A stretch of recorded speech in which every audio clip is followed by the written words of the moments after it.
And Riconosciuto, do you remember he suddenly blurted out that Phil had killed people for the CIA, but the whole thing is a conspiracy because he was in on some super secret arms manufacturing thing through, was it Wackenhut? It was.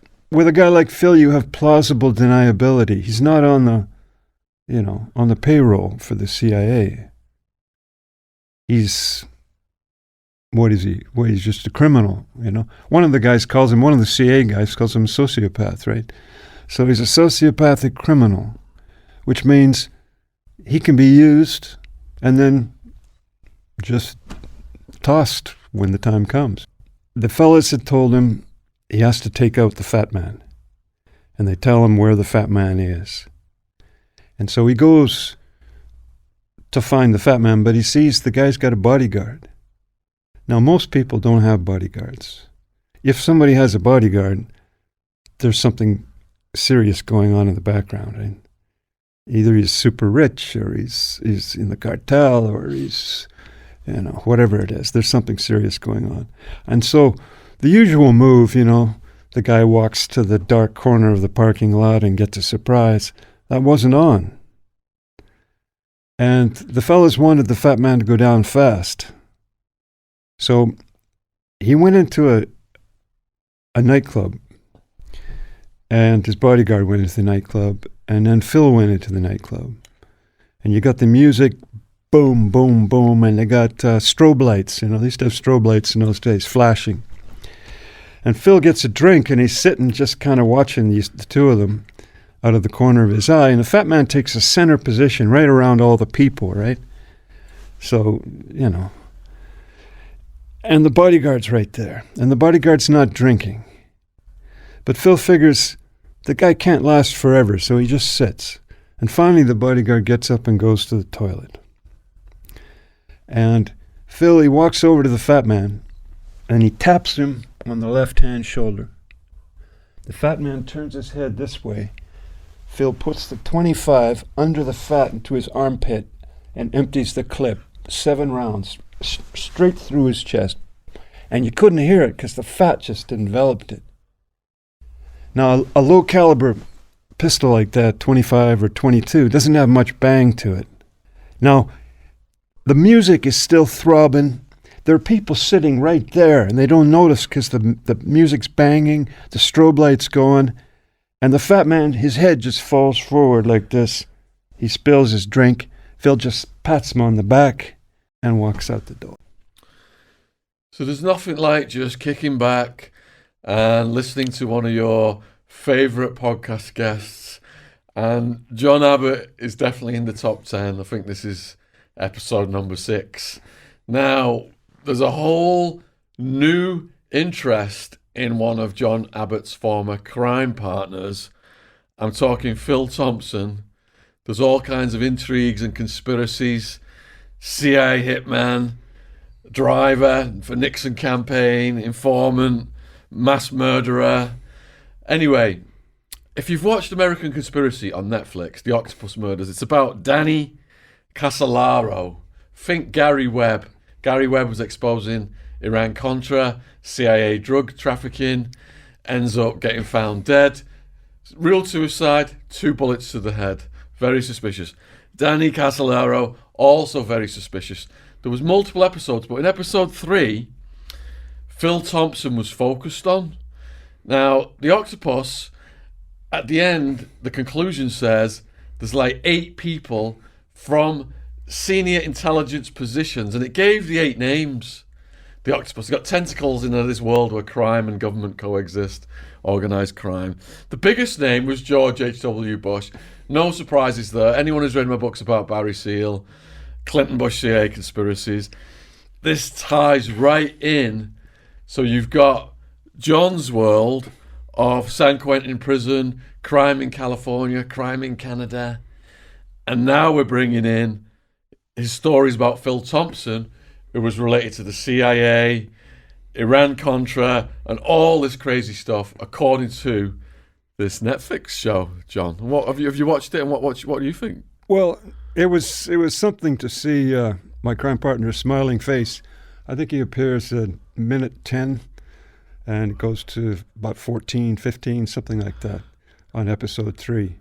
And yeah, there he is. It was a nostalgic moment for me because I wondered how he was. And of course, people say he's dead now. The internet seems to believe that he died December 2020, something like that. For people who're not familiar with John Abbott's story, go back and watch the other podcasts because there's like hair-raising shootouts, people getting killed. John loses his own brother. He loses crime partners. It's absolutely insane. And then hardcore prison in the 70s and 80s California, where you got Arnold Schwarzenegger coming in and it's Johnny Cash and people just getting murdered. And John escapes from San Quentin. So go back and check out the other episodes. But we're going to get, when did you first meet Phil Thompson? Well, I met him at a place called the Sierra Conservation Center. And it was, I guess, 1977. And he stood out. Well, he stood out, of course, because he was 6'4", 6'5", about 230. So he was a big fella. And he carried himself. He had presence. And well, most of the other white boys were covered with Nazi tattoos and swastikas and all this kind of stuff. But he didn't have any tattoos at all. So he stood out. And obviously he knew people and people knew him. And so I ended up talking to him a bit. And he had conversations. So, the relationship developed, as they say, right? So how would you strike up a conversation with someone like that? Well, in prison, things are pretty simple. You wake up, you go to chow. If you have a job, then what did you used to do? Push the mop bucket around? Or no, you worked in the kitchen, didn't you? Room. Yeah. And so if you end up talking to people, and what are you going to talk about? So I wasn't interested in tattoos or shooting dope. And I wasn't too pleased hearing people's boastful stories about how much money they used to make and, how cool they were. But Phil didn't boast. He didn't talk about stuff like that. He would engage on a sort of, how do you call it, a more intelligent level. And that's one thing in prison, you're starved for intelligent conversation. So that's probably where we got started. So you formed your own clique of independents in the intelligentsia. Well, do you remember that ice cream story where the AB guy jammed me? Well, Phil joined me when I went to volunteer to go into the dormitory with the guy. So I was standing there and Phil was standing there and the AB guy was sitting there. And I thought to myself, this guy's willing to back my play like that. He's got my attention. How long had you known him when he had your back like that? Couldn't be a few months. But you see, my crime had been in the news, seriously, in Northern California. Maybe not in L.A., it's a different world down there, but in Northern California, it had hit the airwaves. And so he would have picked it up, and lots of people would have picked it up. And even though there's lots of murderers and robbers and all the rest in state prison,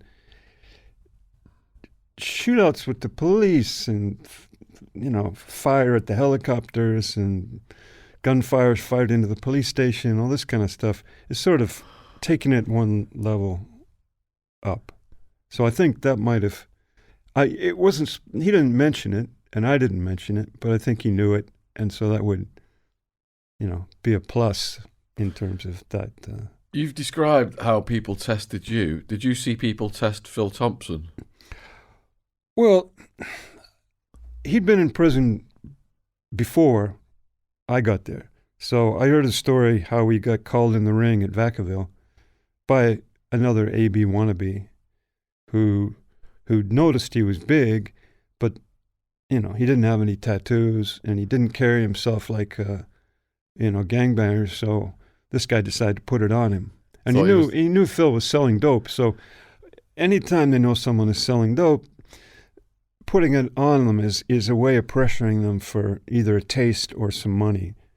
And so Phil got called out, and that's the moment when he had to go in the ring with the guy. And he slipped the glove and put his thumb in the guy's eye socket, hit the optic nerve, and put him out. And the guy, he went straight out on the ground. The fight was over.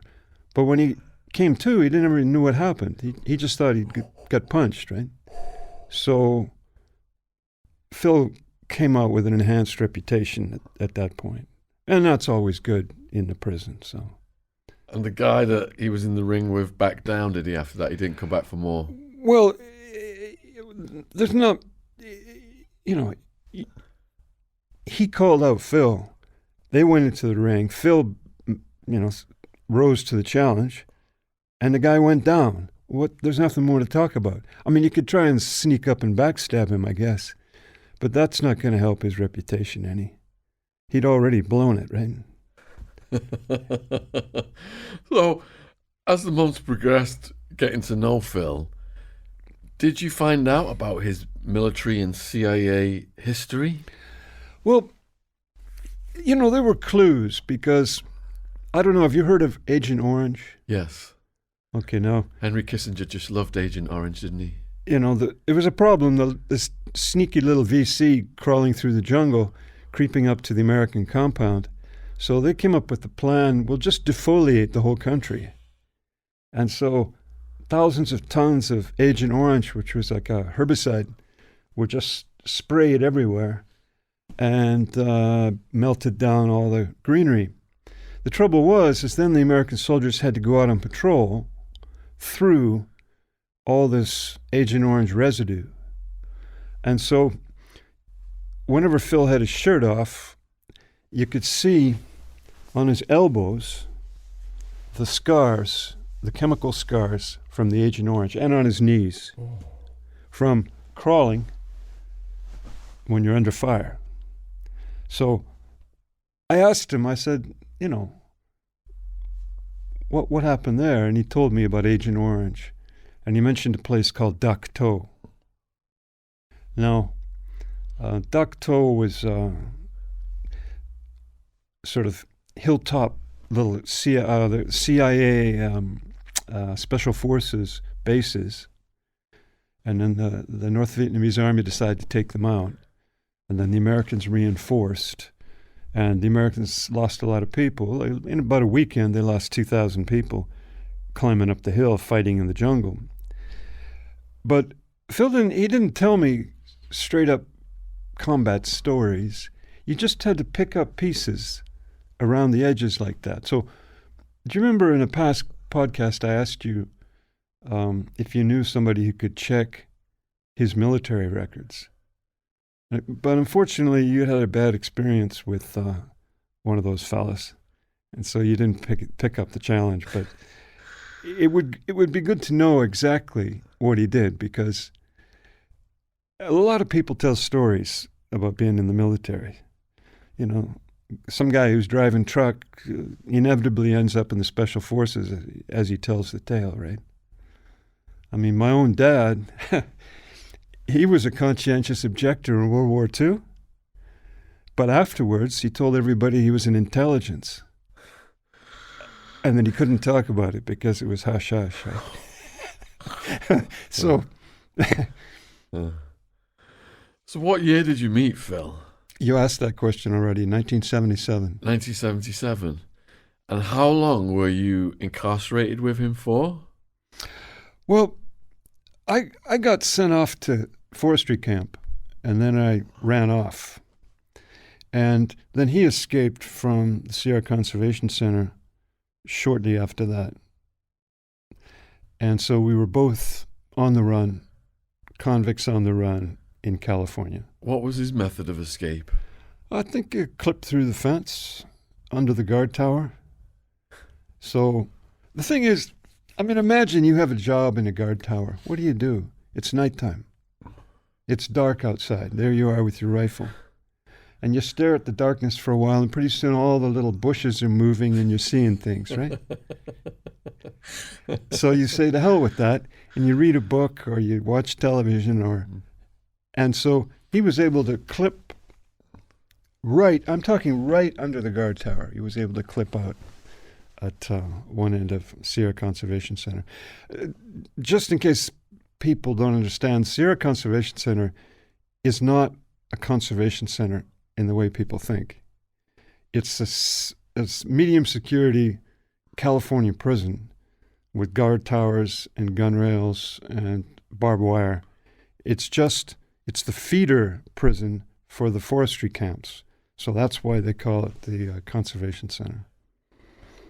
How did you know to meet once you were escapees? Well, we got together. I knew his wife, and, they had telephones back in those days, so. Right.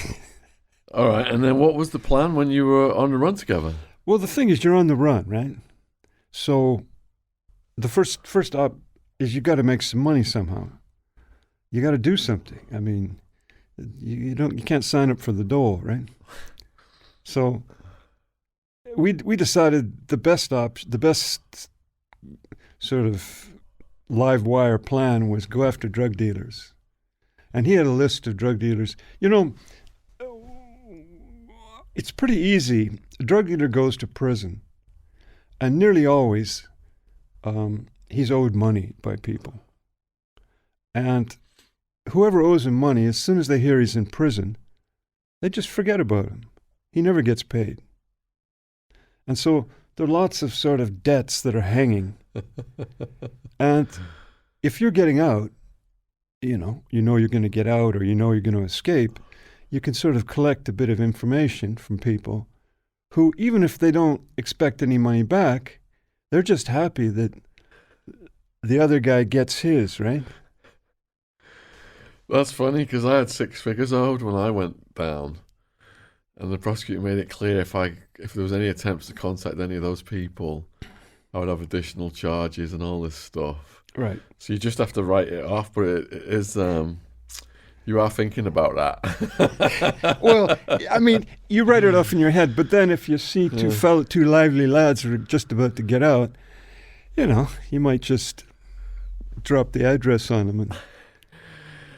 I've got a story to this. So I get out of prison. Years later, a guy who owed me, I think, about 10 grand back then, he'd gone down the normal path of, let's just say, legal businesses. Don't want to give too much information away to identify him, but shout out BC Jeff. And he contacted me. He had his own pilot's license, his own plane. He'd made a few million. Wow. And he sent me that 10 grand back. Oh, that was good. Well, 10 grand after inflation. But still, I was on the dole. Yeah, no. No, that's that great. was the only one that did. It's a nice gesture. If it happens. But yeah. Like I said, in prison, there's lots of guys who are owed money, and there's no paperwork on it. It's just word of mouth and trust. And once you're in prison... So Phil Thompson had a list of people who owed money. Yeah. Phil, he had serious connections. I mean, I got to say, in the time I knew him, while we were out on escape, he introduced me to a mob boss in the Bay Area, and we went out to a nightclub together with him and his little group. Vehicles would appear, addresses would appear, things would happen. Later, when we got out of prison, we needed a warehouse. He made a phone call. We had a warehouse. Guy, just big smile on his face. Yes, please come in. Here are the keys. Never asked us for rent, anything. We had a warehouse. We needed jobs. Phone call later. A Chinese guy hires us to be the managers of a residency hotel in San Francisco. Of course, there was a quid quo pro attached to that, but the point is you can make things happen. Now, the average convict would be lucky to, be able to bum a pack of cigarettes from somebody, right? Let alone having someone just hand you the keys to a warehouse, right? Was he making things happen through contacts in the underworld or through Is CIA intelligence that kind of world, or both? I have no idea. I can't tell you because this things would just happen. I'd come along, he'd say, "We got the keys to the warehouse." We'd go and look at the warehouse. One of the things, I didn't ask him questions much because I figured if he wanted to tell me, he'd tell me.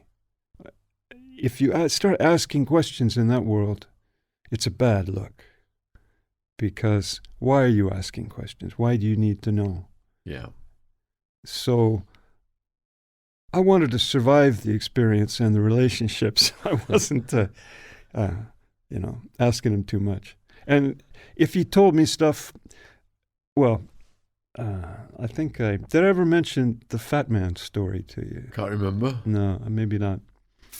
So after one sort of drug dealer robbery, we got a little handgun from this tattooed hero. And it looked about this big. It looked like a toy. And I said to Phil, "What is this? Is this a woman's gun?" And he says, "No, that's a 25 auto." And he said, "Every gun has its moment." And then he started telling me the story. And I just sat there, and he told the story, and I didn't say a word. And the way it went was, he said, the fellas had told him he has to take out the Fat Man. And they tell him where the Fat Man is. And so he goes to find the Fat Man, but he sees the guy's got a bodyguard. Now, most people don't have bodyguards. If somebody has a bodyguard, there's something serious going on in the background, right? Either he's super rich, or he's in the cartel, or he's, whatever it is. There's something serious going on. And so the usual move, the guy walks to the dark corner of the parking lot and gets a surprise. That wasn't on. And the fellas wanted the Fat Man to go down fast. So he went into a nightclub, and his bodyguard went into the nightclub, and then Phil went into the nightclub. And you got the music, boom, boom, boom, and they got strobe lights. They used to have strobe lights in those days, flashing. And Phil gets a drink, and he's sitting just kind of watching the two of them out of the corner of his eye. And the Fat Man takes a center position right around all the people, right? So, And the bodyguard's right there. And the bodyguard's not drinking. But Phil figures the guy can't last forever, so he just sits. And finally the bodyguard gets up and goes to the toilet. And Phil, he walks over to the Fat Man, and he taps him on the left-hand shoulder. The Fat Man turns his head this way. Phil puts the 25 under the fat into his armpit and empties the clip, 7 rounds, straight through his chest. And you couldn't hear it because the fat just enveloped it. Now, a low-caliber pistol like that, 25 or 22, doesn't have much bang to it. Now, the music is still throbbing. There are people sitting right there, and they don't notice because the music's banging, the strobe light's going, and the Fat Man, his head just falls forward like this. He spills his drink. Phil just pats him on the back and walks out the door. Now, I didn't ask him the who or the where or the when or the why. He just told me the how. So, well, a theme in American Conspiracy Octopus Murders was that Phil could just kill and not have any consequences. Hence, he was being used by powerful people in government. That's why he kept getting a pass. Well, do you remember we talked before about the Operation Phoenix and the CIA and the Special Forces? Now, I don't know if he was Special Forces or not, but if he was, it would make a lot of sense, because that's where you'd get to know the CIA handlers, and then everybody comes back stateside. And then if you've had some special skills that stood out from the norm, plus with a guy like Phil, you have plausible deniability. He's not on on the payroll for the CIA. He's, what is he? Well, he's just a criminal, One of the guys calls him, one of the CIA guys calls him a sociopath, right? So he's a sociopathic criminal, which means he can be used and then just tossed when the time comes. Was that when he said about the sociopath and the psychopath? Yeah. And the relationship? Now, I watched that video, American Conspiracy, and the center of it is that Michael Riconosciuto. Now, this guy, he did a huge amount of time he was sent down for manufacturing speed, right? But he ended up doing 26 years of some huge amount of time. And in that video, he's trying to say that he wasn't manufacturing speed, but the whole thing is a conspiracy because he was in on some super secret arms manufacturing thing through, was it Wakenhut? It was? Yes, and it was related to Iran-Contra. And that he was involved in that, and they were trying to keep him quiet. That was his story. And that he never mentioned, in fact, he said he straight up denied that he made speed. Now, one of Phil's favorite areas of opportunity was making speed and selling speed and selling quantities of speed. So, on one hand, you've got Michael Riconosciuto's tales of, high secrecy and, secret arms deals and all the rest. And on the other side, you've got the prosaic, he's a speed chemist, and Phil was a speed chemist and speed dealer. So, for me, I sort of tend towards the simple on these things.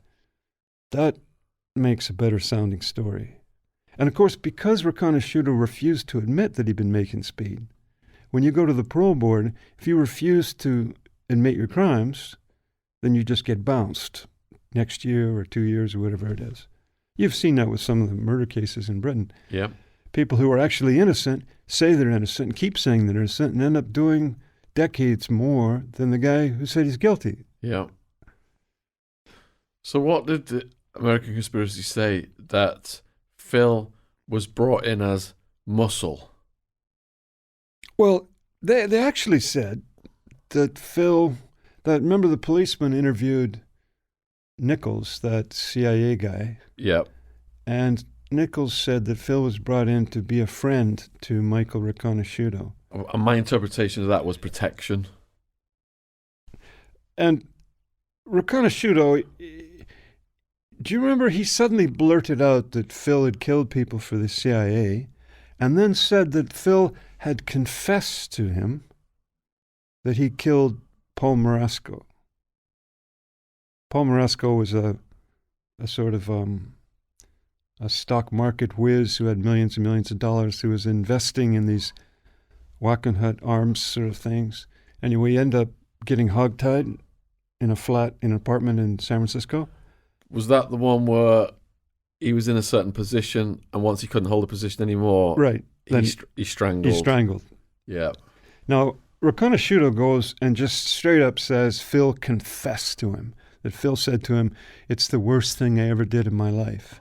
And for me, that rang completely wrong. Phil never confessed to anything, right? If you picked up something, you picked it up kind of on the edges, crumbs on the edges. He wasn't a talkative guy that way. And so I think Riconosciuto was, did you saw what he looks like, yeah? Yes. And I have the feeling that he's totally obsessed with this conspiracy, and that's all he has left. He's an old guy, and he's got nothing. He's been in jail, and he's got that conspiracy to hug and hold on to. It's his hobby horse. He actually at one point, not on that video, but in other, on the internet, he suggested I was going to come and top him, that he was afraid that I was going to come for him. He said that On what platform? You'll have to Google it. I don't remember. But I think it was Octopus Conspiracy. And he knew that I was out, and he knew that I was with Phil, and he was sure that Phil would, send the message, and I would come for him. When did that manifest? That's, I don't know, 10, 15 years ago. 10, 15 years ago? Because Reconnaissance been doing this for years, Yeah. The Octopus Conspiracy thing has been bubbling in the dark for decades. Yeah. Until this producer picked it up and decided and got Netflix to fund it. Because at the end, the old man's screaming, isn't he?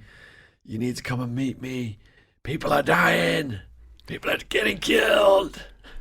Yeah, and he wasn't going to see his parole officer, so he wasn't going to be on parole very long, right? Yeah. He said, if I go to my parole officer, they'll get me, right? Yeah. And didn't he end up going back to prison?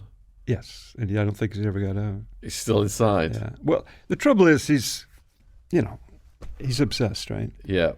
And he's obsessed in a bad way. And in that situation, it doesn't get better; it just gets worse. Yeah. Do you remember a movie about a guy?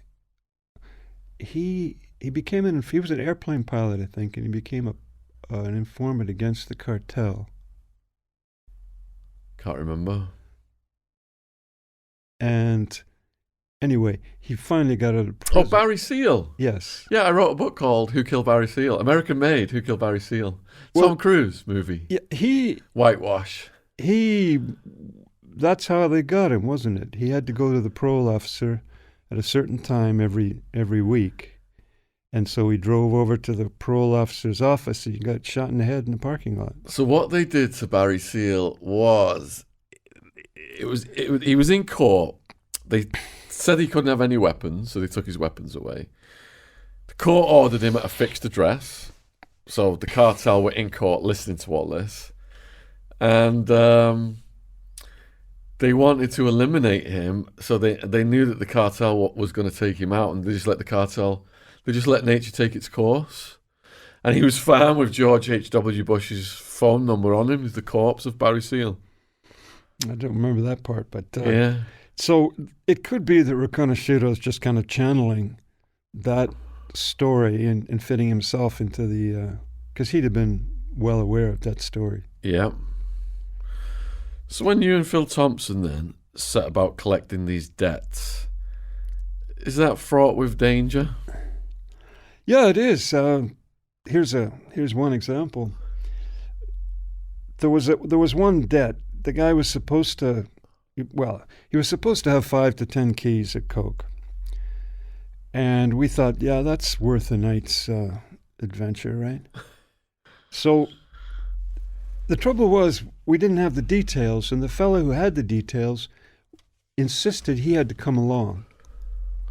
Otherwise, he wouldn't share it with us. And I guess he wanted to be sure he was, part of the payout, that he was there for it. And so he insisted to come along, and he said he knew these guys and he could get the door open. Now, in these adventures, the critical moment is getting the door open. Once the door's open, you're good to go. But until that happens, you're on the outside. So this is South Bay. Big house up on a hill, lots of garden. And we're lurking in the bushes around the back and on the side.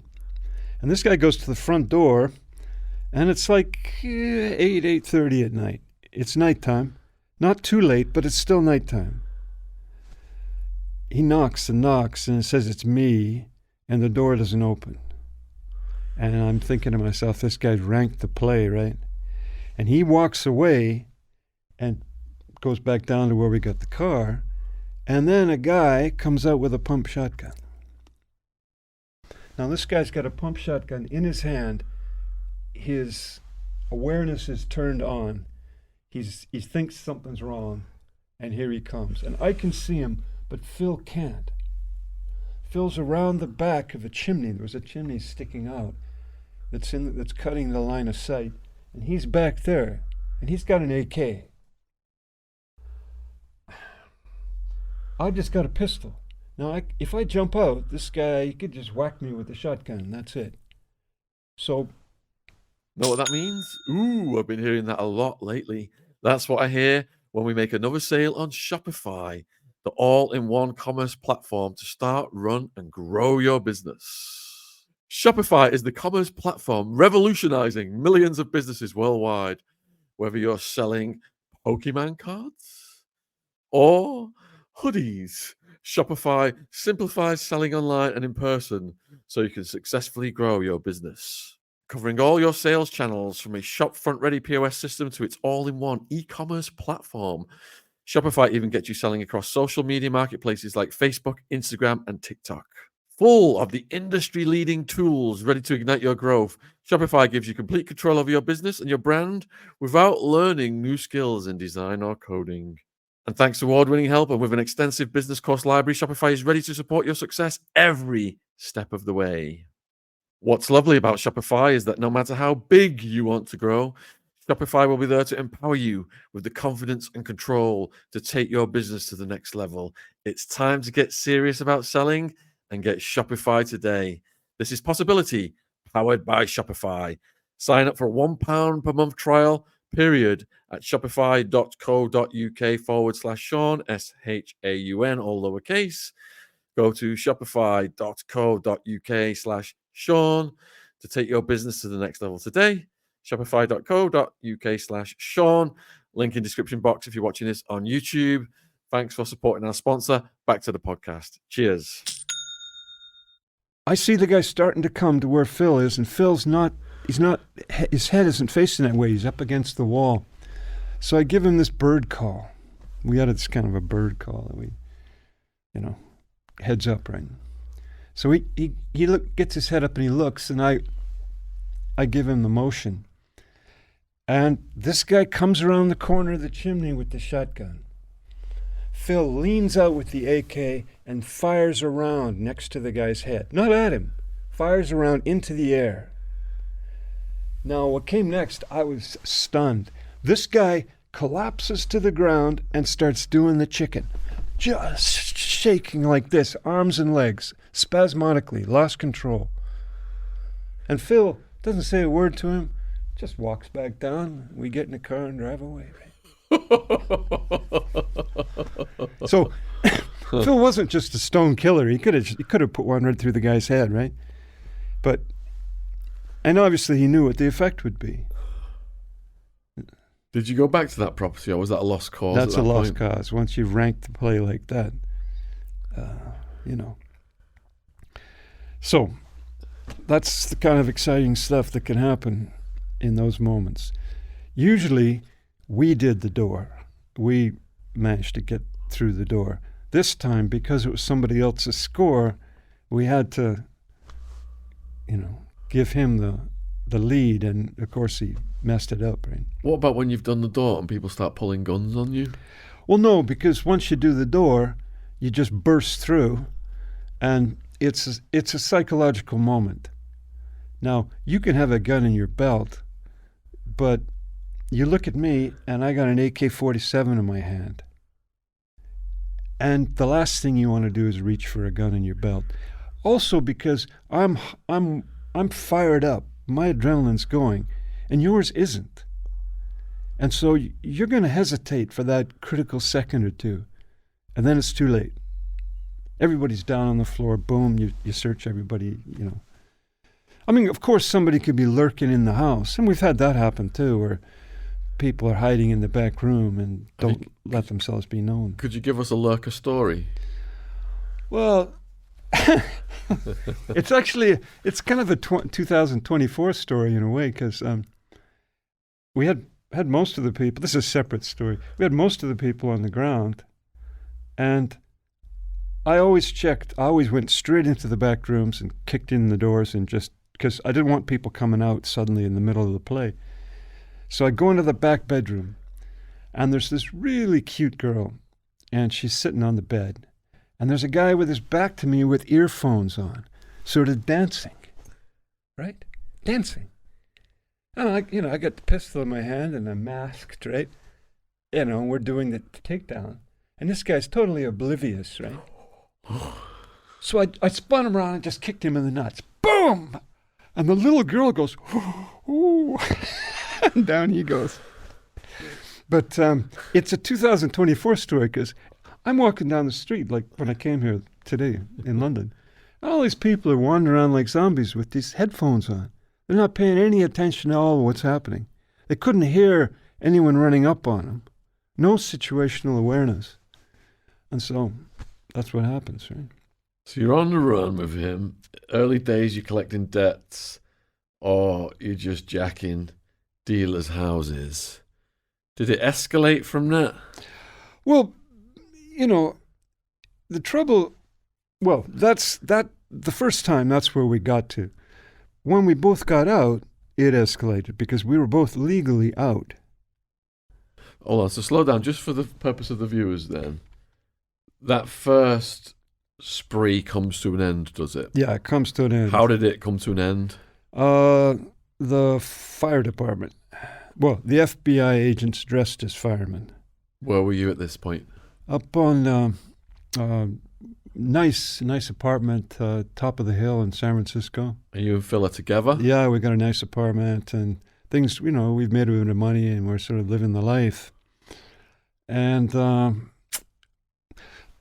somebody must have dropped a dime because I'm in the apartment and there's banging on the door. Fire leak, fire department. And I look at the door and I look at the AR-15 over here and I pick it up and I go to the door because we don't have any gas, right? But the question is, these guys are set up as firemen. It means they know who we are and they're set up for us. This isn't an accidental bus, right? This isn't just the patrolman on the block knocking on doors. And so I got a choice. Do I just, let a few through the door and give them a burst? Or do I try to slip out the back and get away? So I tried to slip out the back, but they were all over the place. And that's how they got me. What about Phil? Did he just... Well, Phil was lucky because he came in after they made the move on me. He walked right into the lobby, and he could see them prowling around in their combat vests with the guns and everything. So he just turned around and walked out. So, how did they apprehend him then? Well, I think they had his license plates, but I don't know. You see, one of the mysterious things about this whole tale is they say Phil was a police informant. Now, I can't speak to that because I never saw him phoning up Officer so-and-so, and I never saw him testifying against me in court, which he easily could have done. And I never saw him testifying against anybody else. But that's it. That's all I can say. There's so much suggesting that he was that I have a feeling that all of this comes from the SLA, the Symbionese Liberation Army.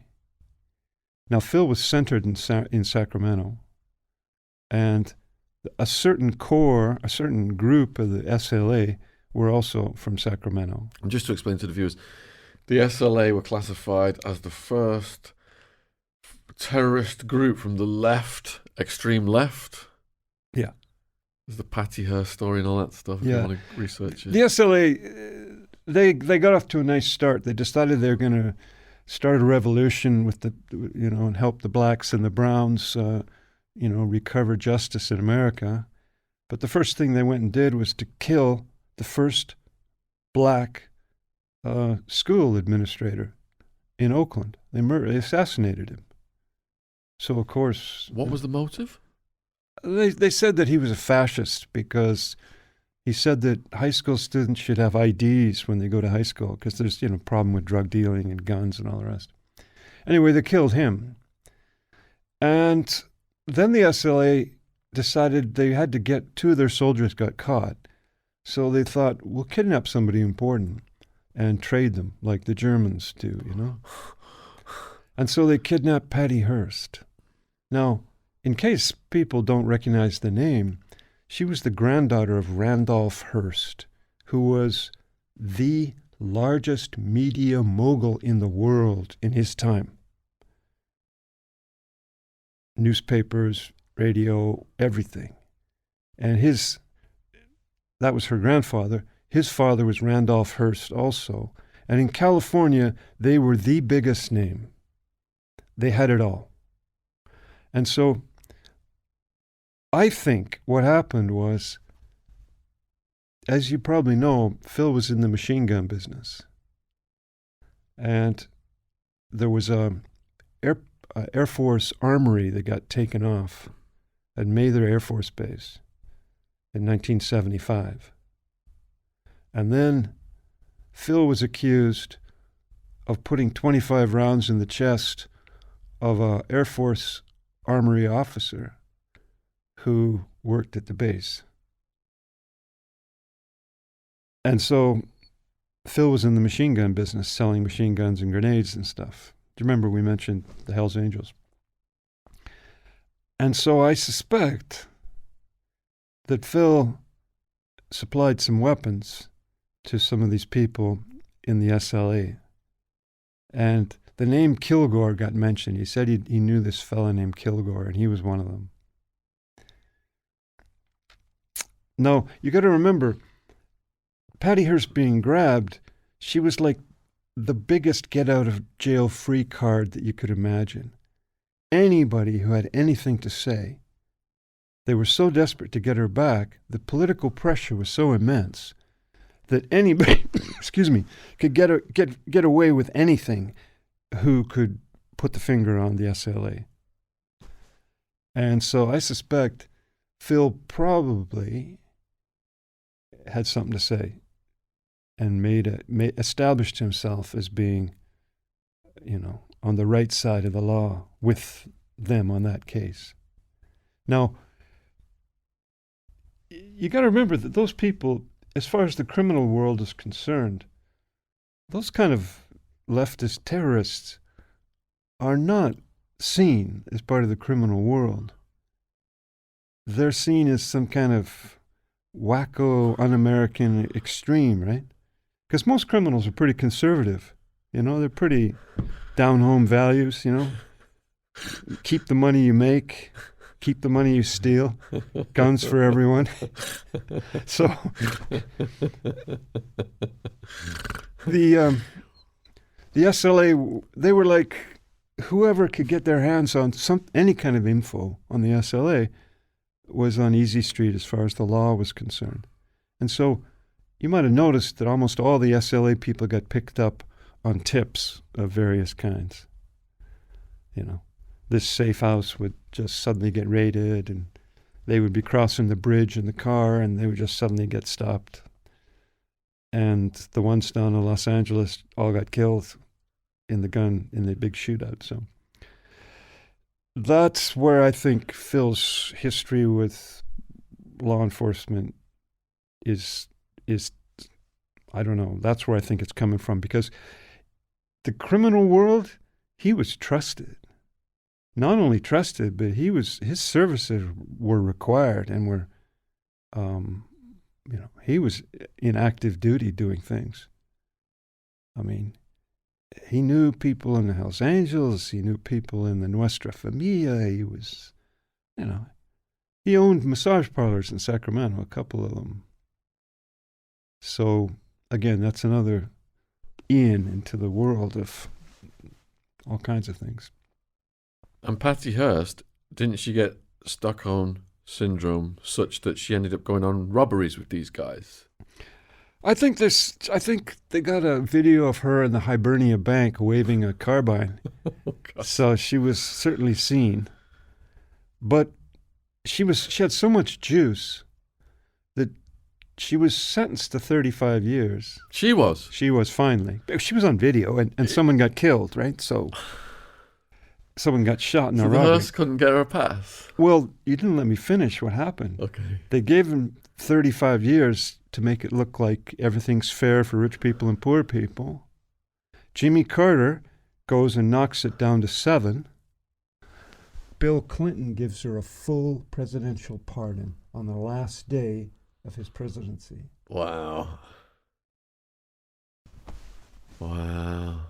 And then she marries one of the policemen who'd been in her guard detail and lives happily ever after.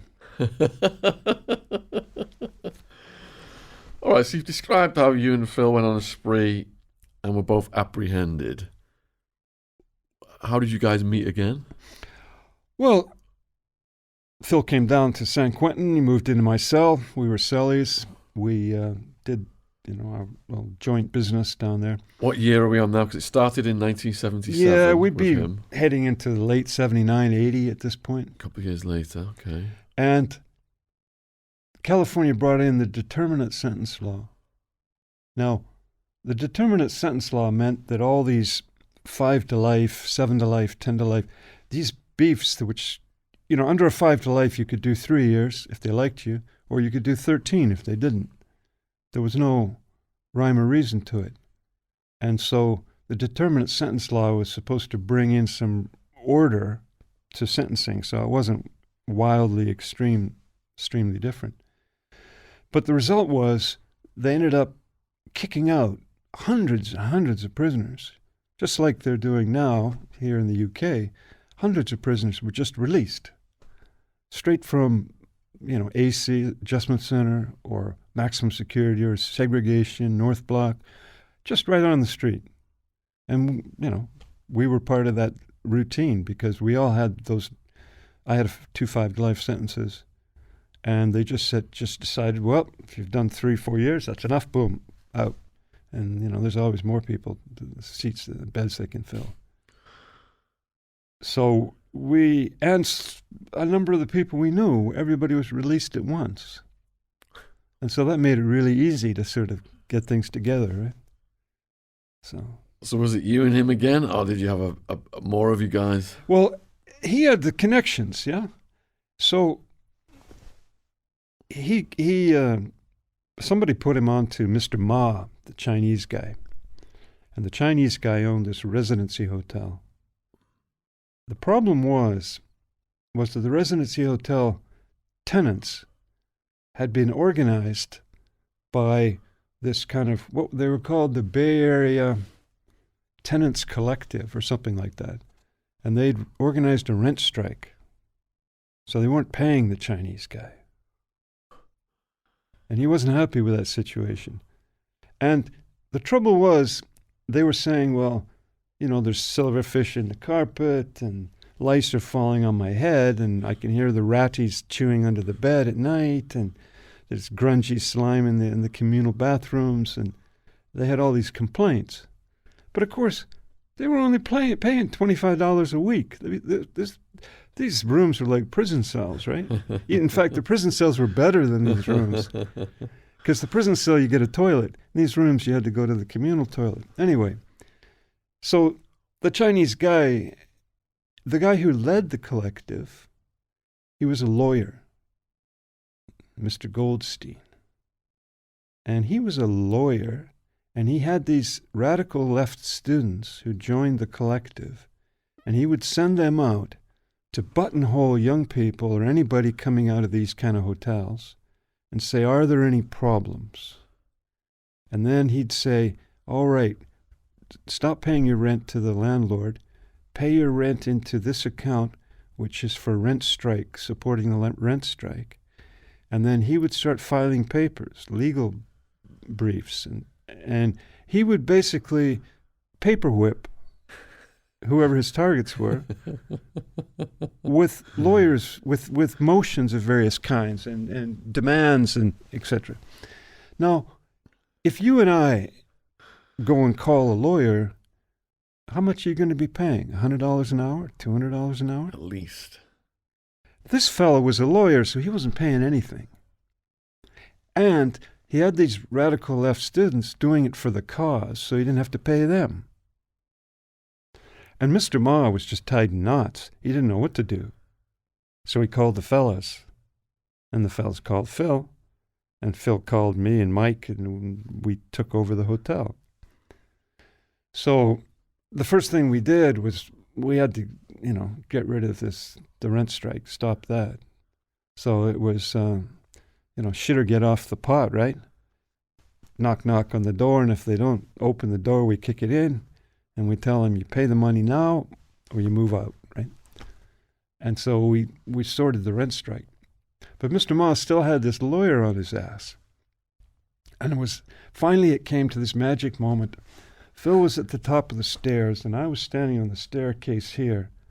And Abe Goldstein with his, hair, radical hair, and, just classic Jewish look with the long nose and big brushy beard.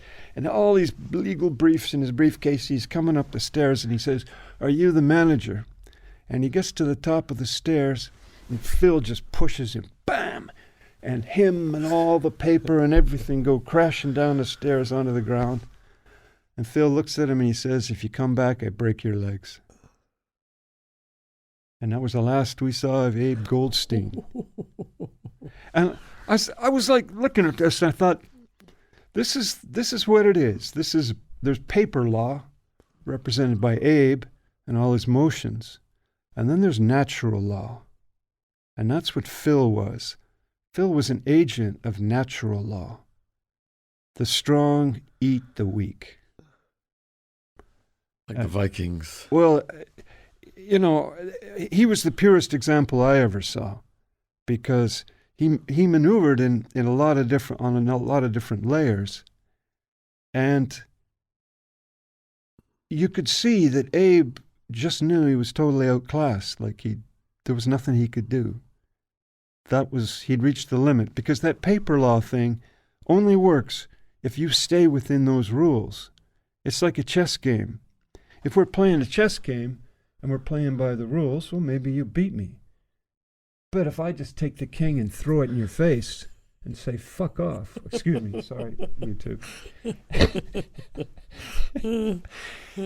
So, anyway, Phil, that was the purest example I've ever seen of that natural law beats paper law. So on this second time you guys are out on the streets, then are you guys doing the debt collecting off the dealers and robbing dealers? No, again? We're not doing any of that anymore. No, we've moved to a different sort of level. So what were your other hustles? Well, Phil would disappear sometimes and do stuff, and I have a feeling that he was liaisoning with some of these guys that we were hearing about in the Octopus conspiracy. What was it? The Cabazon casino. Oh, yeah. Explain to the viewers about that. Mr. Nichols. Well, there was an Indian casino down in the Southern California. Well, there's only about 30 Indians in the tribe. And he managed to get a casino built, but somehow or other the Indians never got any benefit from it. And there were always problems, and think if you could just wait a few months longer. And Mr. Nichols, the CIA guy, was the boss. He was the manager. And eventually things came to a head. Some of the Indians got grumpy and showed up at the office and demanded to see the paperwork. And there was a row. And then a few rounds went off, and there were 3 dead Indians. Oh, my goodness. And that was blamed on Phil, was it? Well, they say it's, what do they say? It's an unsolved murder. Murders, I should say. But Nichols was hooked into the CIA, so he got a pass. And this is what got all the Octopus conspiracy people excited, because people had relatives. There were relatives of the Marasco. There were relatives of these people killed at the Indian reservation. And they've never had justice. And, the ripples spread. And it's taken a long time for it to hit the screen. This has been bubbling since the 70s, right? Was it those murders then that got Danny Casolaro interested in it? Yeah. Those are part of it, but certainly Paul Marasco also. And, as the bodies pile up, there's more and more evidence. The thing is, if you're a conspiracy theorist, you're reading things into everything that happens. But the fact is, in that time, people got murdered pretty easily. It didn't. It, I think there's a tendency to overthink these things a bit. I don't know about, like I said, this link with the CIA and smuggling weapons and all in the Indian reservation. I would just look at it. The Indian had probably threatened whoever, saying, "I'm going to go to the police." And that's one thing you don't do when you're dealing with, the casino business, right? So another murder then that Phil's been blamed for is... Well, there were 3 actually in that one. What about Valerie MacDonald? Aren't they trying to put that on him as well? Well, people on the internet. She was a resident at the hotel that we were managing, and she was one of the people who were evicted for not paying the rent. Right.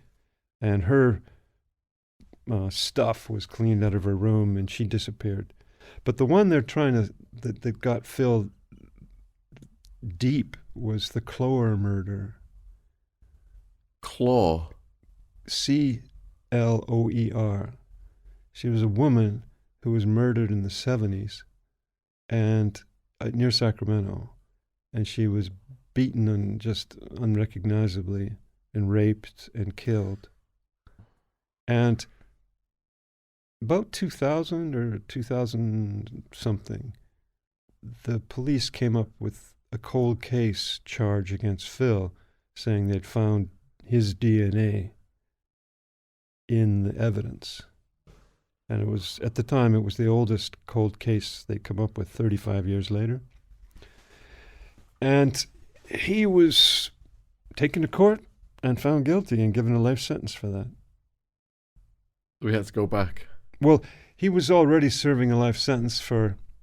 Actually, I feel a little bit bad about this one. He was serving one life sentence for a pair of UPS truck hijackings, which the prosecutors charged as kidnappings, because the person who was tied up was moved a kilometer down the road in the truck.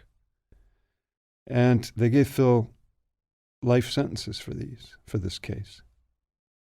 Now, it's actually prosecutorial misconduct, I think, because real kidnapping, it's pretty straightforward. Do you remember the Lindbergh case? This is where they first came up with it. Mm-mm. Charles Lindbergh, he was the most famous American aviator, flew across the Atlantic, first guy.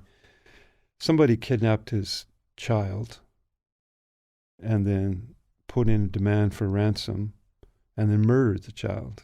Mm. And that's where they first brought in kidnapping as a especially heinous crime. But in Phil's case, it was basically, UPS truck robbery.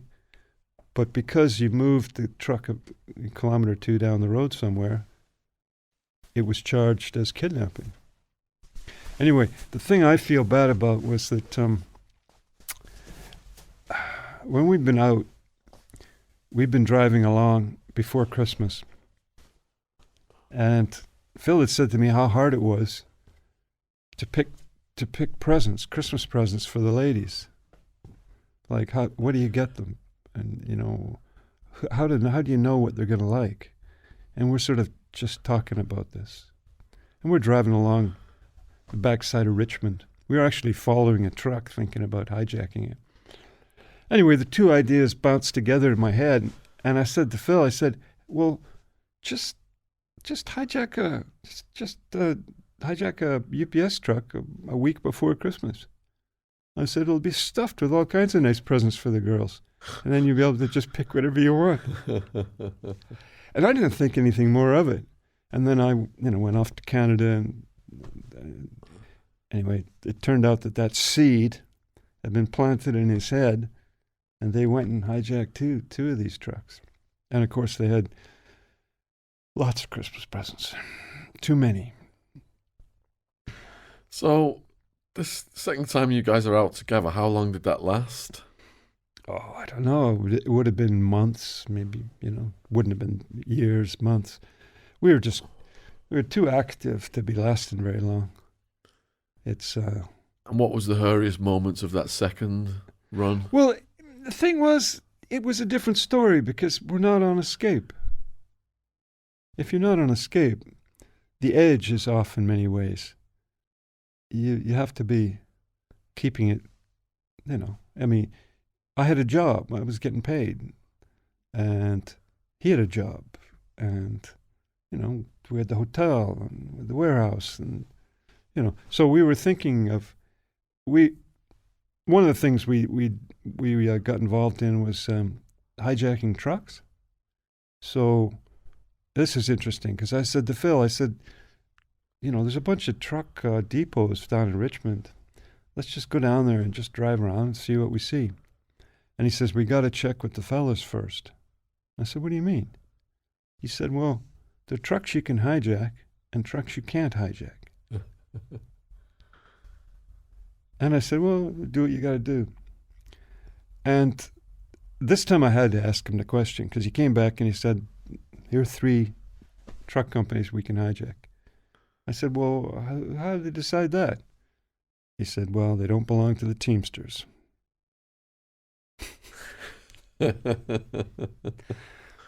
So that was the critical moment, right? Yeah. If you belong to the Teamsters, you get some protection. So you guys are then you're not as wild as the first run on this second run. Right. And you're doing legitimate operations. And then how did it? Well, what we were trying to do is we were trying to get, the residency hotel operation was successful. We broke the rent strike. We ran off the lawyer, sort of mosquito was trying to suck the blood.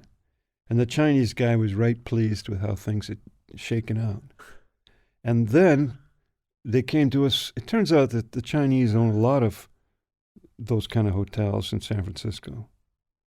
And a much bigger one came to our attention. And we were told what had happened is a crippled white guy, was thrown out the window because he wouldn't give his disability money to these predatory blacks who were living in the building.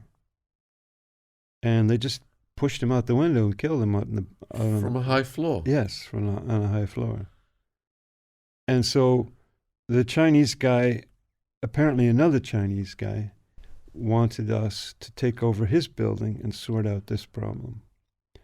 And so we went over there, and we could see exactly, because, we just got out of San Quentin. You could just read these guys like a book. You could tell who was a citizen, who was like living there, and who these guys were, right? And there they were, about 3 of them in the center foyer, loudly talking it up, And of course they thought we were cops, right? So we just give them the eye and walked around, and they looked at us. And that was going to be the next project. But things fell apart, as they say. So How? Well, a number of things. I got pulled over, and I had unfortunately, I knew I had a gun on me, and I was a parolee, right? So that would be a straight back to Quentin if I got caught. So I had to get away from this policeman, highway patrolman. So I made my escape, but the trouble was that I left my bag inside the van, and inside the van was a couple phone records. So that was enough for me. I wasn't going to go back to Quentin just on some stupid shit like that. So I thought it was time for a Canadian trip. And seeing as how I come from Canada originally anyway, it wasn't that hard a decision to make, right? Which culminated in the shootout at the border. Yeah, the shootout in Canada. But in a sense, that was a good result because it put me completely out of this American stuff. If I had been down there, I'd have been bagged up with life sentence like all those guys were. I mean, well, Phil died in prison, and Willie Boy, he's still in prison with a life without possibility of parole. And Mike Hennessy killed in the shootout. And similar sort of outcomes for. So you've still got crew members doing life in prison in California, still alive? Still alive, barely. How old is Willie Boy now? He's 68. No, he wouldn't be 68. He'd be 70, 71. Have you corresponded with him? Well, you can read about him, actually. His name's Willie Wisely. And he started doing exposés of guard corruption and things like that and writing it up into articles. And he did one about the Cowboys. Do you remember the Cowboys? The gang of guards at Pelican Bay? Yeah. No, not Corcoran. Well, Corcoran or Pelican Bay, I'm not sure which one it was. Who were... Corcoran was the Sharks, I think. The Cowboys were arranging the execution of prisoners by matching them up so they'd start fighting. Gladiator games. Yeah, they could... And so Willie Boy wrote up a bunch of articles, and I'm sure that didn't win him any prizes with the guards. But, yeah. So you're off to Canada, Canadian prison. Phil ends up back in California prison? No, he was on the street for a while until first he got made for these UPS robberies. And he was out on bail for those. And then he was finally given a life sentence and sent to prison. But while he was in prison, after he'd been in prison about 10 years, and I guess they wanted to be sure he wouldn't get out of prison, so they dug up this Clower case of this woman in Sacramento, the murder that happened mid-70s, and they tagged him with that because of this. Willie Boy said that the police went and took a pair of scissors and they cut up fabric that had some of Phil's DNA on it and said, well, this was in the evidence. So he figures they just set him up for it. I don't know. The Clower, now, this is why they call Phil a sex murderer, because of that case. But I have a different take on it. And my take is that at that time, there were about half a dozen different serial killers working that area. I mean, you had Kemper, and you had the Golden State Rapist Killer, and then you had the Hillside Strangler and the Freeway Killer, and it just goes on. And so if Phil did it, I suspect he was trying to mask what was actually a hit on an informant. It turned out she was a drug informant who was scheduled to testify, and she had to go down fast. I suspect he wanted it to be seen, not as a back of the head shot, which would be an obvious pointing towards somebody trying to interfere with the case. Instead, smash a face in, some sex, brutal killing like that. It gets written up as another, serial killer crime by some psycho. Where was her body found, do you know? Somewhere outside Sacramento, not too far away. That, again, I can't, I don't know. I wasn't there. I didn't see it. But that would be my take, because Phil was a handsome guy. He got on well with women. Women liked him. He had no problem finding girlfriends. And he doesn't fit the MO of, psycho raper killer, right? Wasn't that what they said about Valerie McDonald?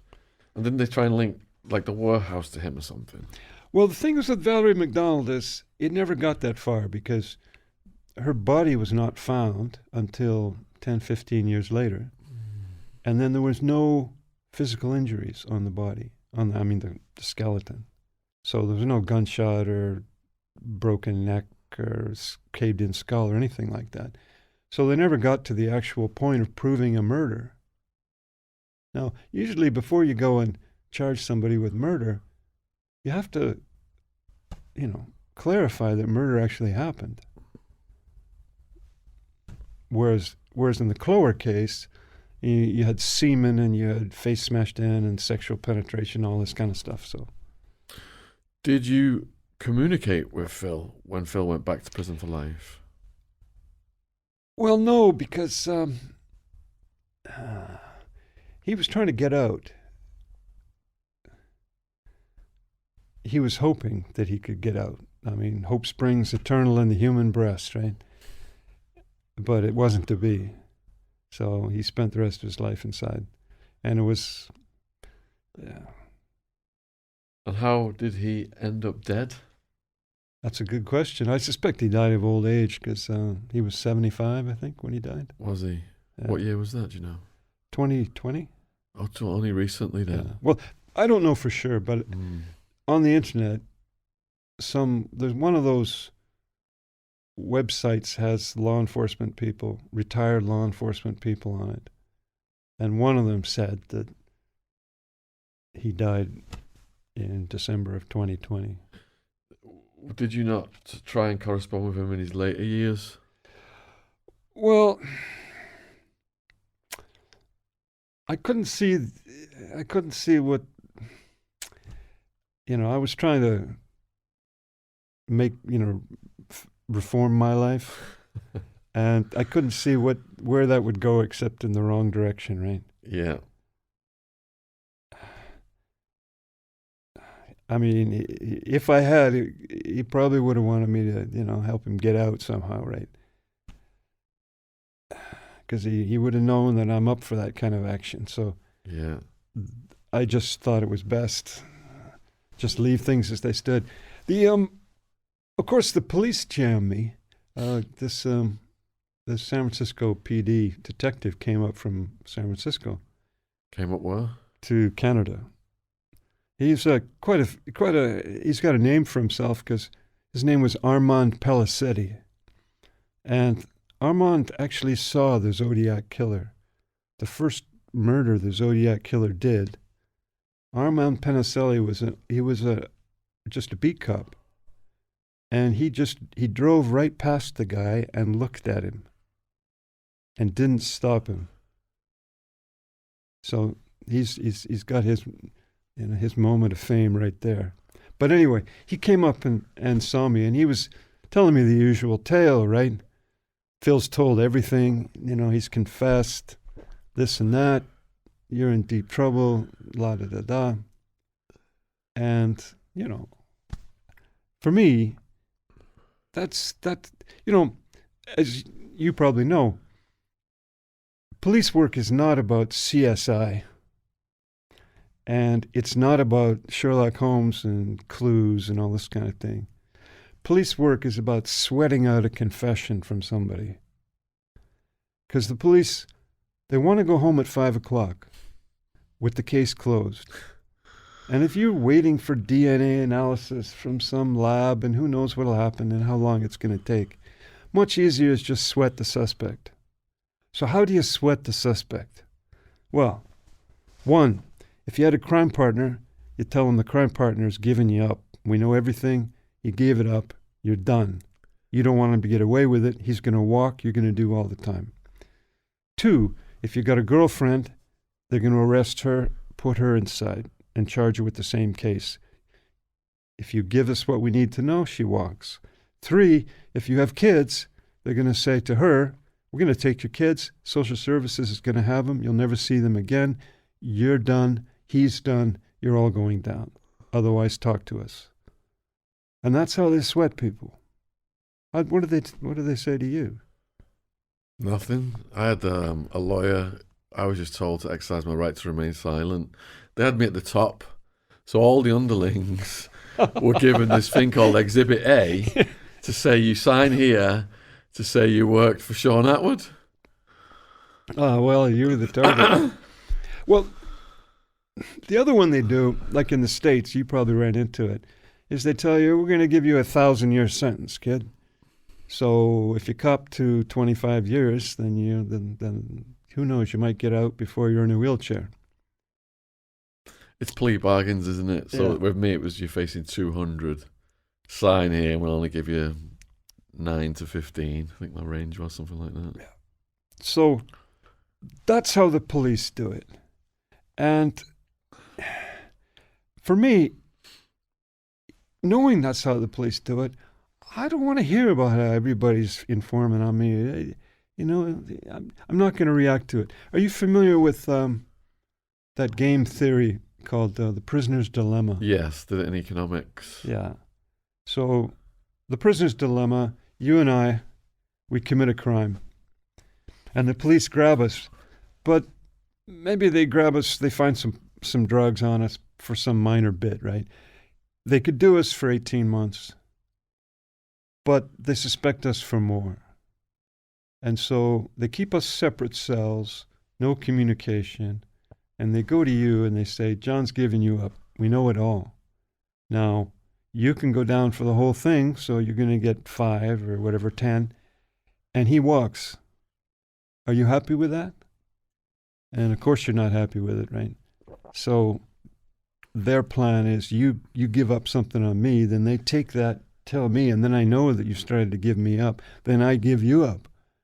And then we both go down for the 5, and that's the perfect result for the police. And that's the prisoner's dilemma. Now, for some reason, the guys who make it say that the rational decision is to inform. If you're a citizen-minded person as opposed to a savvy criminal, is that the perspective? Well, I'm not sure if they put it like it. They just said the rational decision is to inform, and I can't see that. To me, you just hold your mud. You say nothing. Yeah, the people in the criminal community would know that. But if it was a citizen, but they've committed a crime, so they should. But there's half-assed criminals, isn't there, that just don't. Oh, there's people who just rat just to get out of anything. Well, this is what I mean. How the police are pretty savvy at seeing people's weak points, right? Mm. So if they see that the guy really loves his wifey, then she's going to be the fulcrum to make him move. And if she has kids, then that's what they're going to use against her. Yeah. And so if you're going to be a serious criminal, you can't be giving the police any fulcrum, any like pry bars like that.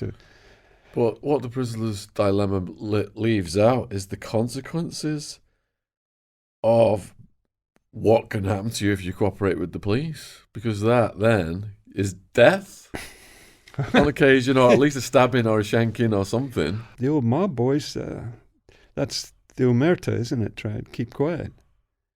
But, of course, that's fallen by the wayside too, hasn't it? So, the last communication then was this cop who come to Canada. Yeah. And that was the last you heard about Phil. Yeah. He,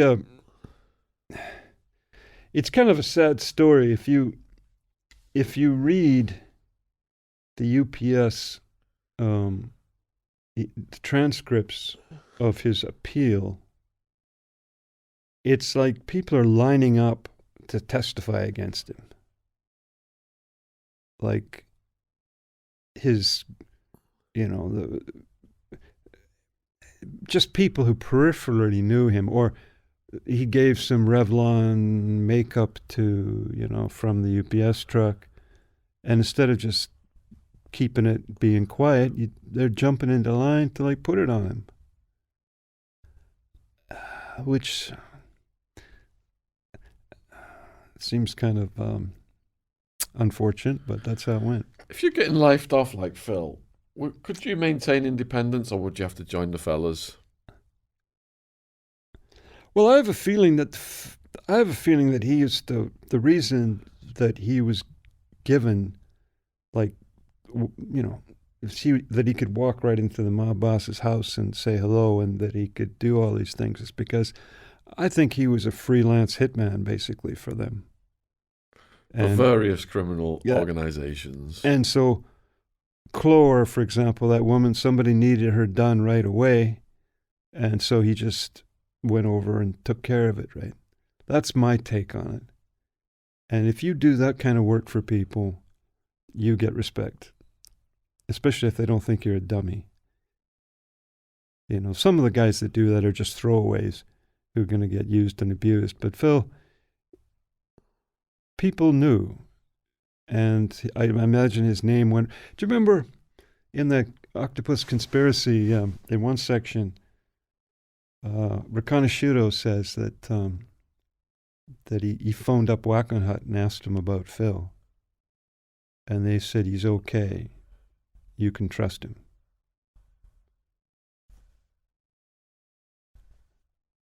Now, Wackenhut Hut was a CIA front. And why would they be saying Phil's okay? I mean, it's sort of off the wall thing that sounds strange and probably is true. Whereas some of Riconosciuto's stuff's just, off the wall. But that part there, it had the kind of ring of truth to me, right? So he was esteemed by all of these, whether it was the government or criminal enterprises, because of his proficiency and his code. Well, do you remember I told you the coolest gangster story? He had that run-in with the black mob in Sacramento.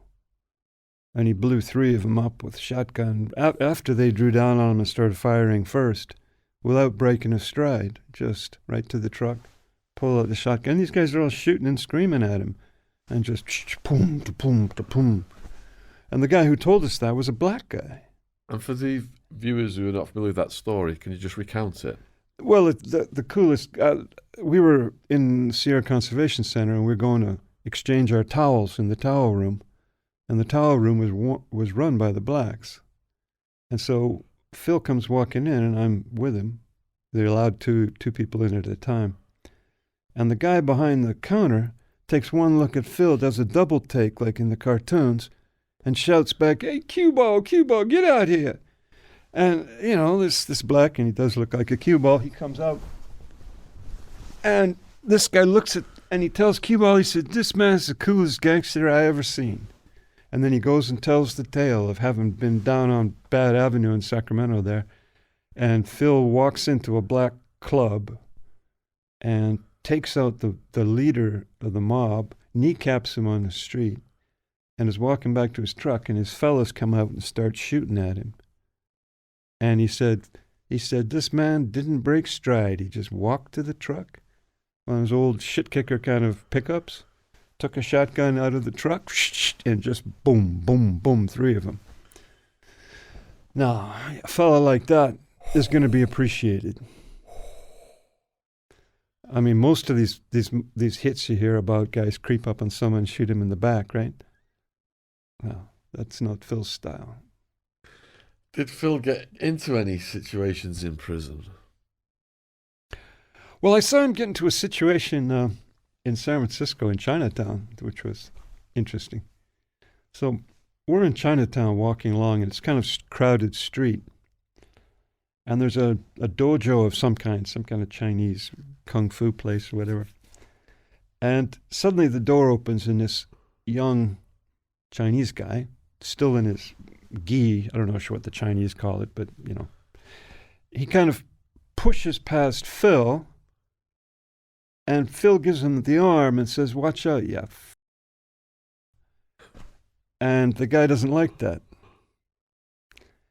So in just a flash, like one of those Bruce Lee demonstration things, this guy hits Phil about 5 times in the chest. Boom, boom, boom, boom, boom, just like that.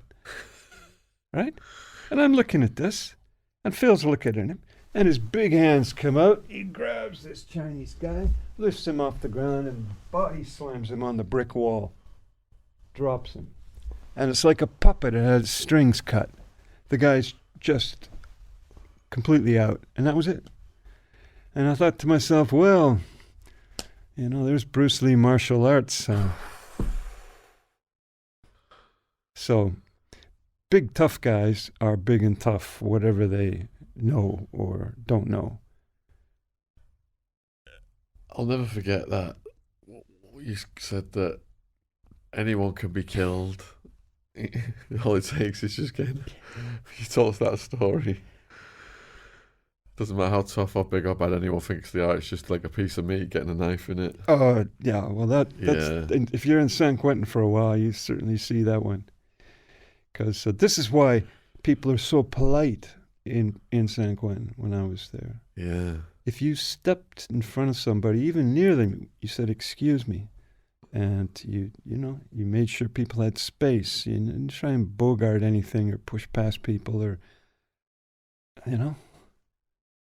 I know you've told us some stories of bad etiquette ending in deadly consequences. Is there any stories that you remember that you've not told us? Bad etiquette. Well, county jail is usually where that kind of trouble breaks out, isn't it? Helter-skelter, isn't it? Yeah. I mean, I remember once I was in the San Francisco County Jail, and there were about 3 whites and about 8 blacks and some Chicanos. So the racial balance was askew, you know. And in that cell, they would just throw in a loaf of white bread, big long loaf, plastic loaf, right, on the table. And I just come into the cell, and they throw it on the table, and this not too big, sort of thin, smaller black guy suddenly tears open the loaf and just grabs like 2/3 of it. You know, and this is like a county jail move, right? Where there's more blacks, we're just gonna bogart this bread, and you don't get any. And I had my, we had the old orange jumpers, right? And mine didn't fit well, so I had the arms tied around my waist and nothing on top. And I went over to him and I said, 2 slices each for everybody. And I just looked at him, right? I just gave him the look, the old mad dog, right? And he looks at me, and the other blacks look, and everybody's looking, and it's his turn to jump, right? And I'm getting ready, and he just backs off, and 2 for everybody, right? So it's like the joint versus county jail. In the joint, you just don't make a move like that. You're saying, knife me, right? Because the county jail's so transitional, isn't it? Well, and, those guys in the county jail, they don't realize that they're going to be going to the state prison. And, people don't forget. You disrespect someone like that, their moment will have come, right? It might not even be action. It might somebody just be whispering in someone's ear. And that's all it takes. So. Yeah, I've had a few people write to me about the men who steal from lions, because you said it on one of the parts. Yeah. I've watched it a few times myself with various people now. And like you said, it's like the body language. It's the lions just for a little, they're just stunned for a little bit and they don't know what to do. Well, that's why we humans we've done so well, because we read the situation fast. That's what we're good at. We're not that strong and we're not that fast, but we can read the situation. And we have a really good skill at reading faces and knowing when people are serious and when they're not, and who's somehow or other, you just know, right? You can tell a nutter when you see a nutter. And you can tell when someone, what do they call them now? The plastic gangsters, right? Would you say then, because you've described this heightened senses coming out of San Quentin, has that lasted with you, or are you a more relaxed person these days? No, it stays with me. That situational awareness, like when traveling, especially. I was with my Liverpool girlfriend down in Barcelona, and we're right in the city, down on the prom, and there's a girl sitting on a bench over there, and she's fussing with her bag. And I look over here, and there's a guy with running shoes and tracksuit, young guy, and he's walking this way. And I look over there, and there's another one coming this way. And I said to my girlfriend, I said, "Vicky, watch this. They're gonna have her bag." And she said, "What do you mean?" I said, this guy and that guy over there, they're a team. She's not watching. She's not paying any attention at all. They're going to have her bag. She said, we got to do something. I said, what are you going to do? You're going to start shouting at her? You don't even know she speaks English. I said, just sit and watch. You learn something. And sure enough, the one guy came up and said, hola, or something. She turns her head, boom, the other guy's got the bag. Off they go. Just a day in the life in Barcelona, right? But when you've been in the joint, you're cued for that, right? And because San Quentin was so real, it meant your life. It was like a life and death thing, so you don't forget that. But can that work the other way, whereby something can challenge you and you're on the verge of doing something you shouldn't do? Because in San Quentin, you would have had to have acted. Yeah, of course. And that was the story I told you about those guys on the last train on the Northern Line in London, if you remember that one. Yeah. And that's exactly what it was. I realized, things could have gone bad really easily if those boys wanted to show some fight. But they were just playing that game. The game was, disrespect these guys and have some fun, make fun of them. And people are so frightened of the gang boys in London that they just back down, right? You wouldn't get away with that when I was a kid in Canada. But in London, geez, these boys are buffaloed, right? Too civilized, is the expression. But the risk of getting stabbed for the average citizen keeps them not wanting to stand up to these people, doesn't it? Because they hear constantly all the people getting stabbed in London. It's true. Over nothing. But you might have noticed the guys that get stabbed nearly always get stabbed because they don't have the situational awareness. If you confront some street kid on the street like that, there's no talking to be done particularly. You're looking at him, and as soon as his hand starts to slip backwards, you're on him. You're down his shit right then and there. That's how it's done. But if you play it the white middle class way and start saying, well, I'll call the police or I'll do... Yeah, boom, the guy just knifes you. Are you saying there's predators and there's prey then? Yes, and the trouble is that people don't have the experiences I had, and probably you had too, inside to key them to know what to do and know what to see. And this is the problem. You're out of your depth because they don't teach this stuff in school, right? So you go on foreign travels in some countries where there's a lot of lawlessness, let's say. Is that something that gives you a thrill? It's like, I was in San Quentin, I had all this adrenaline pop in, and now I don't get it, so I'm going to go somewhere. Well, I mean, if you want that, you can go to Bogota or Caracas or someplace like that, right? But there's a bit too much sometimes. I did have one interesting experience. I was in China, in Shanghai.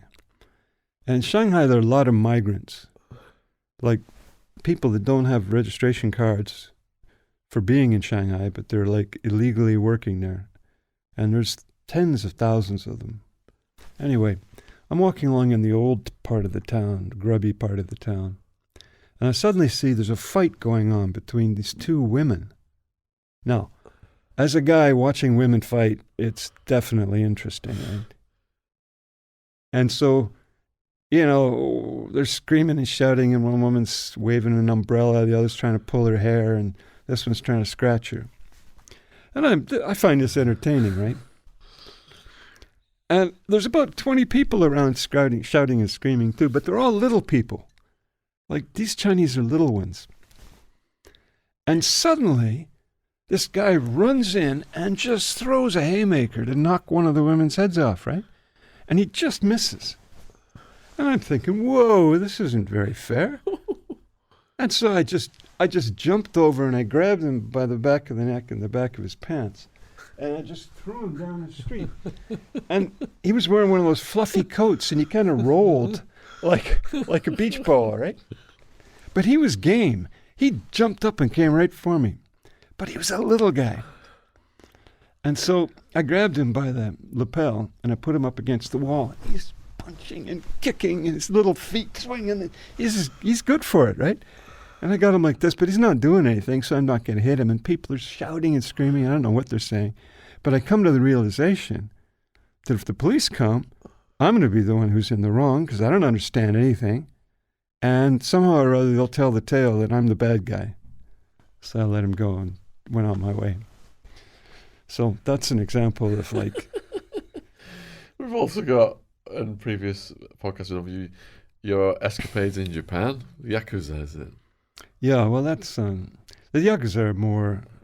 It's a psychological dominance they have there. Everybody's afraid of them, the Japanese. And so they don't even have to make the move. They just have to show the look. And people will like put their head down and, you know, acquiesce, right? But every now and then a head gets cut off. Yeah, every now and then a head gets cut off. Just so the others remember, you know, the tale. Mm. Wow. So, since you've been doing the series of podcasts and reading the comments and people are talking about you online, how does that make you feel to like have these stories out there and people be discussing them? Well, I think that there's some value for people. I mean, every young guy has to wrestle with these same issues, right? You know, we're still those violent apes at heart. So you don't want to be a victim. And how do you avoid being a victim? And that's the nut of it. And what would you suggest? Like martial arts training? I think you'd be better off playing rugby, actually. Well, in rugby, you actually hit people. Yes. And, you know, for example, in New Zealand, I came out of a supermarket, and there was one of these dope fiend shoplifters. And he didn't even get to tell the tale. The security guard just tackled him. Bam! Rugby tackle, straight on the ground. Got him down. The second security guard rests his knee on the guy's head, and then they call the police. Whereas here in the UK, nothing gets done. The store, I mean, my daughter was working at M&S, right? And some dope fiend went in there and stole a bottle of whiskey. He's got it under a jacket. She stepped in front of him. He tried to shoulder past her. She shouldered him and took the bottle from him. And he ran off, but she got called into the office and criticized and reprimanded by the boss for accosting this shoplifter. You know? And then they complain about all the shoplifting in the country. Well, you know, if you don't do anything. One of my favorite books is The Decline and Fall of the Roman Empire. The multiplication of bureaucracy and the effeminization of society. Exactly. And it just seems it's the exact same trajectory. It is. You're exactly right. That's what happens when people become over-civilized. You start making excuses for bad behavior. The reason the police the old-style police, had no time for this was because they grew up in those same neighborhoods that those dope fiends and criminals came from. And they didn't become dope fiends and criminals. So they didn't want to hear about your bad upbringing and how you're disadvantaged because of your color, your poverty, and all this bullshit. They didn't want to hear it. They grew up in the same places, and they didn't go that way. And I can respect that. But now, it was straight up Alice in Wonderland, right? So a few years ago, you showed me printouts of stories you'd written from your incarceration. Would you ever, put that together for a book? Yeah, I'd like to, but we'll talk about that later, I suppose. Yeah, I'd like to. That would be a good idea. Viewers, would you be interested in a John Abbott book? Let us know in the comments. Is there any stories I've left out today, John? No, you've done really well. I think we pretty well covered most of the bases. and people should watch, who've not seen it on Netflix, American Conspiracy, Octopus Murders. You know, I wrote about Gary Webb and Clinton, Bush and CIA conspiracies. So many parallels. Talking about the Promise software. That's something that Robert Maxwell was heavily involved in. Well, that actually came into this one too, the Octopus conspiracy. Yeah. Some kind of special software that could break into... Countries were buying it, but there were back doors for certain intelligence agencies to... Of course, yeah. Get in there. Like that EncroChat, yeah. And then, so Phil Thompson was on the star map in American Conspiracy Octopus Murders. He comes into episode 3, and the whole thing is about the story of Danny Casolaro, who finds out too much when he's going down these rabbit holes, takes over his life, becomes all-consuming, and he's found dead under suspicious circumstances with some people. The official narrative is he did himself in, but many people were calling that into question in the program. 2 shots to the head is a bit...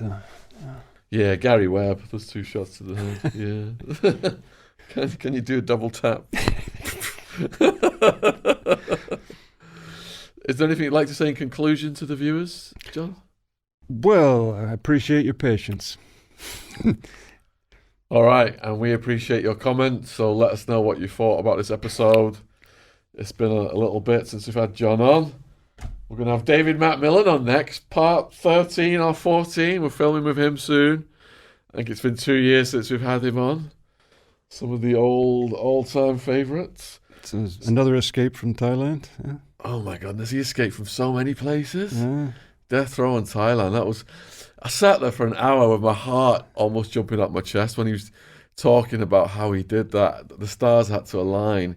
He had the fake laser pen thing, and he had to swim through Shit Creek and all that. It's like... Well, yeah. Well, Thailand, you do have some leeway. It's they're Thais, right? So things are going to be kind of loose in some ways, right? Yeah. Have you watched some of the other podcast guests? I know you did a collaboration with Michael Thompson. Since we had Michael Thompson on, whatever happened to him? I never heard any more about it. Yeah, we were collaborating with him, and then he got into some legal trouble, and I've not communicated with him in several months, but the effort was fine last I heard. I'll double check in case they put him back inside. I hope not. They had him on some kind of beneficiary fraud. Yes, yeah, something to do with homeless people and their checks. And they might have roped him back in for that. But who I did have on was Casper. Don't know if you saw the one I did with Casper. The strange thing is, when I do the talks to the schools, from the very beginning, going back to like 2008, 2009, I had that photo off National Geographic, the lineup of the 4. And so you got Michael Thompson, you got Casper, and you got the other 2. And 100 school talks, showing that photo. Talk about manifestation. I ended up interviewing Michael Thompson, and then I ended up interviewing Casper last year. And he's next in line on that photo, and he's got a hell of a story as well. Have you not seen that one then? No, I don't think I have. I'll have to send it to you. Each time if I put your name in there, it mostly comes up with stuff, right? Which I'm not really interested in much. So yeah, exposing Savile and things like that. Yeah. No, we're getting back to doing more of the traditional true crime podcast. When Michael Francis came on tour, that kind of like we had to put our lives on hold for several months. Well, he's one of the big players in that, isn't he? Yeah, he's an absolute gentleman, and everyone loved the tour in the end. But there were many challenges. It got raised in Parliament. For what? So when Michael Francis came on tour, he had a sit down with the Tate brothers. Oh, dear. So there was a Scottish politician rose it to the Prime Minister Sunak at the time and said, how can we allow this foreign person to come in from America doing these talks? He's a criminal, and he's associated with the Tates, who are human traffickers and rapists. This guy shouldn't even be in the country. Well, I was surprised when you said he did come to the country because that's a problem with immigration, isn't it? So the first time we had a tour scheduled for March, and what happened was the US government pulled his passport because of a situation with the IRS from many years ago. So we had to move the tour from March to May. But he did get his passport back. But then when he arrived in May, all the venues cancelled, and there was mayhem. There was even protests. Really? There was even protests outside one of them. Protests? Yeah, because of his association with the Tates, and because the first gig that we did was in Birmingham, and the protest there, which completely took us by surprise, was because when Israel got hit, was it October something last year? The 7th, yeah. And Michael expressed sympathy for Israel as a Christian, and he's not talked about it hardly since. He's not outspoken on. You see all these people every day on YouTube, Palestine, Israel, just going at each other. He's not one of them. He's hardly touched it.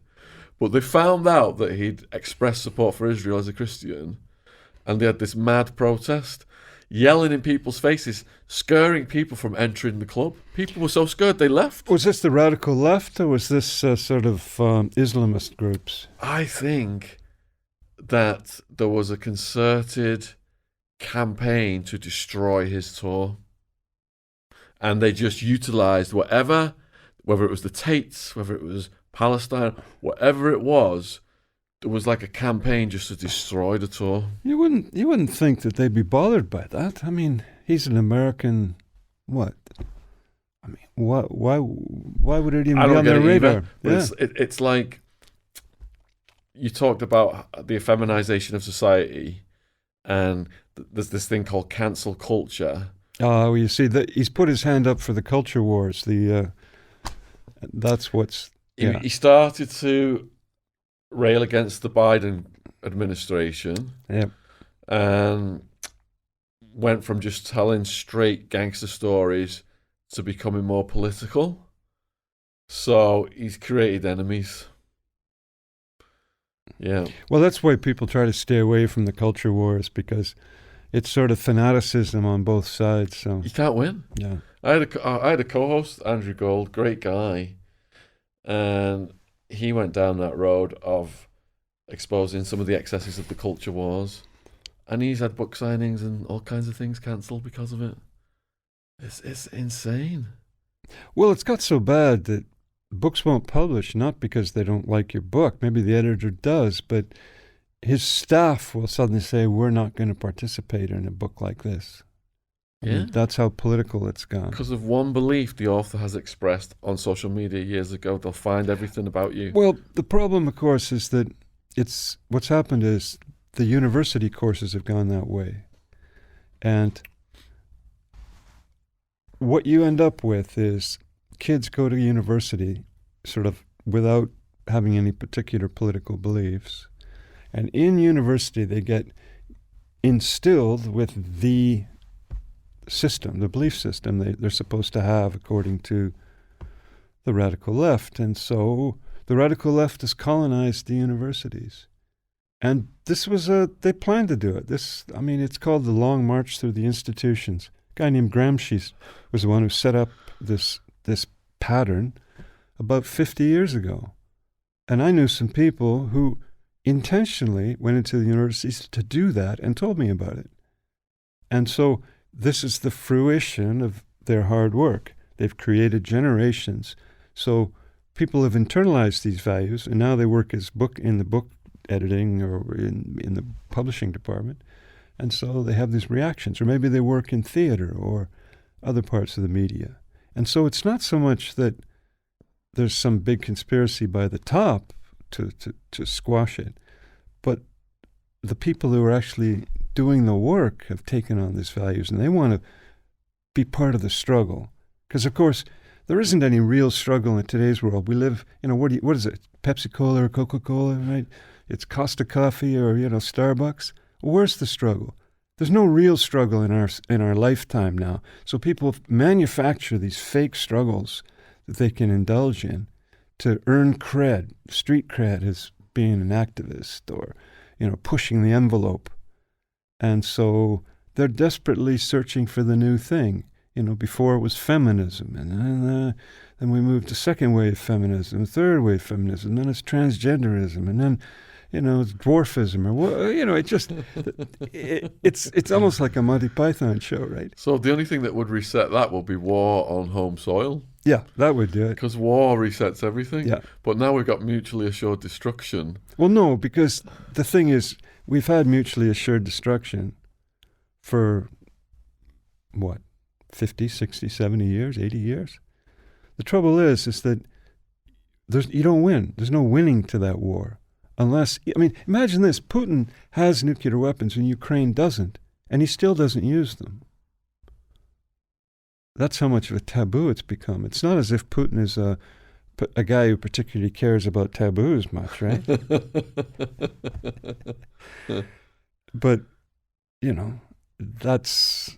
It's almost like, well, I have a story here. Have you heard this one about these are Indians in the Peruvian, Brazilian jungle.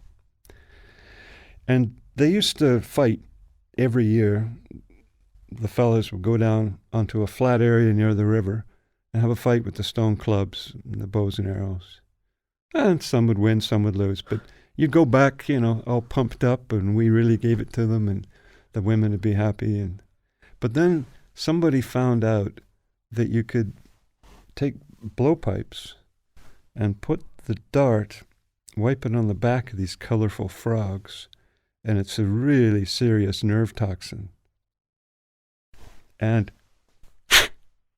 if you get hit, you live about 10 minutes, and you're dead. Certain. It's 100%. And so this tribe went down and zapped the other tribe. And the other tribe, the guys who got away, said, "Ooh, this isn't good." So they went and got the frog toxin and the blowpipes. And the next time they met, they had a battle. And everybody shot everybody with blow darts, and everybody died. Right? And after that, they tossed aside the blowpipes, and they went back to the stone clubs and the bows and arrows. Wow. Because it's no fun in mutual assured destruction. There's no glory, there's no medals, there's nobody to tell a tale to as a young, it's the old fella telling the young how it was. But it's prevented war on home soil, hasn't it? Because we can't have war without a major power, or we're all going to nuke each other. So, which has thus caused the effeminization of society, because we're not... Well, the same thing happened to the Byzantine Empire. Everybody at one stage wanted to be a poet, or an artist, or a priest. And they couldn't get enough people for the army, and everybody looked down on the army. So they started hiring mercenaries. Of course, the mercenaries eventually overthrew them. That's what happens. And they're saying in America now that the fitness of the population is insufficient for the military needs. Yeah, they're too fat. The Americans have always been fat, though. That's the junk food. Do you remember Mike Hennessy, my crime partner? When they did his autopsy, he was 24 years old.